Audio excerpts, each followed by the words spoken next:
TikTok ஆப்புக்கு தடை விதிக்க மாநில அரசு திட்டமிட்டுள்ள நிலையில் பாதுகாப்பான சேவை வழங்க நடவடிக்கை எடுக்கப்படும் என டிக்டாக் நிறுவனம் உறுதியளித்துள்ளது.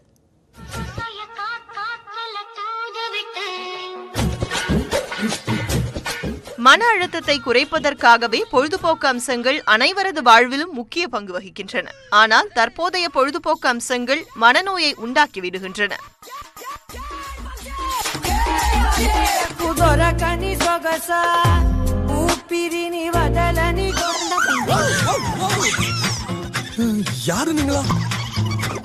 Free fire, candy crush, clash of clans, PUBG என சில விளையாட்டு ஆப்களுக்கு ஏராளமானோர் அடிமையாகி கிடப்பதைப் போல் டிக்டாக் ஆப்பிற்கும் பலர் அடிமையாகி வருகின்றனர்.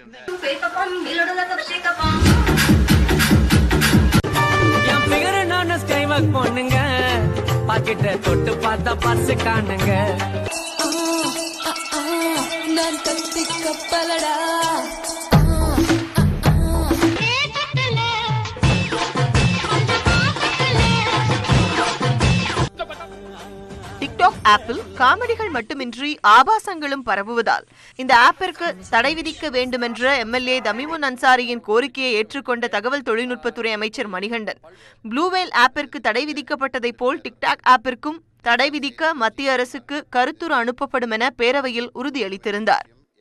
டிக்டாக் ஆப்பிற்கு தடை விதிப்பதை விட கட்டுக்குள் கொண்டுவர நடவடிக்கை எடுக்க வேண்டுமென மக்கள் நீதி மய்ய செயற்குழு உறுப்பினர் கவிஞர் ஸ்நேகன் வலியுறுத்தினார். வழக்கமாக மானோட சிந்தனை எப்படி தான் இருக்கும், நல்லதுக்கு கொடுத்ததை கெட்டதுக்கும் பயன்படுத்துவாங்க. இங்கே நல்லதுக்கு பயன்படுத்துறதை விட கெட்டதுக்கு பயன்படுத்துறதுனால அதை கண்டிப்பாக அதை ஒரு கட்டுக்குள் கொண்டாடலாம். தடை விதிக்கிறதை விட அதை ஒரு கட்டுக்குள்ளே கொண்டாடலாம். இதுக்கு இப்படி அதை எல்லை மீறி போகாத அளவுக்கு அதை பண்ணலாம். இந்நிலையில் பாதுகாப்பான சேவை வழங்க நடவடிக்கை எடுப்பதாக டிக்டாக் நிறுவனம் உறுதியளித்துள்ளது. இது தொடர்பாக அறிக்கை வெளியிட்டுள்ள டிக்டாக் இந்தியா அமைப்பு, டிக்டாக் அமைப்பை தவறான வழியில் பயன்படுத்துவதை தவிர்க்க நடவடிக்கை எடுக்கப்பட்டு வருவதாகவும், விதிமீறும் வீடியோக்கள் குறித்த புகார் தெரிவிக்கும் சேவை அறிமுகம் செய்யப்படும்